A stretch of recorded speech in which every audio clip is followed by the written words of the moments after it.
Saviez-vous qu'en 1800, nous n'étions qu'1 milliard sur Terre? Aujourd'hui, nous sommes environ 8,2 milliards et les prévisions annoncent que nous serons près de 10 milliards en 2050. Mais attention, cette croissance ne se fait pas de la même manière partout. Entre explosion démographique et vieillissement de la population, comment le monde va-t-il évoluer d'ici 2100? D'abord, quelques définitions pour bien comprendre. L'accroissement naturel, c'est la différence entre le taux de natalité et le taux de mortalité. Si le nombre de naissances est supérieur au décès, l'accroissement est positif.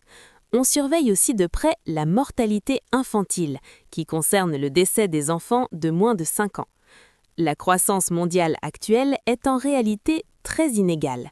D'un côté, nous avons les pays en développement, notamment en Afrique, où la population devrait passer de 1,2 milliard en 2015 à 4,4 milliards en 2100.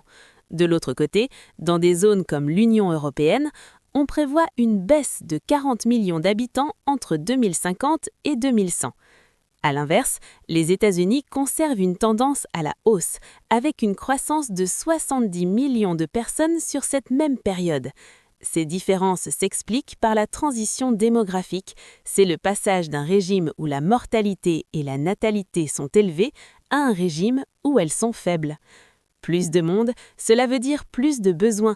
C'est là qu'intervient le développement durable. Son but est simple, répondre aux besoins des populations actuelles sans compromettre la capacité des générations futures à répondre aux leurs. Pour y arriver, il faut équilibrer 3 piliers. L'économie pour créer des richesses, le social pour l'équité et la santé, et l'environnement pour préserver nos ressources naturelles. En résumé, la croissance démographique n'est pas un obstacle en soi, mais elle nous impose un défi majeur, mieux gérer nos ressources alors que les richesses sont aujourd'hui réparties de façon très inégale sur la planète.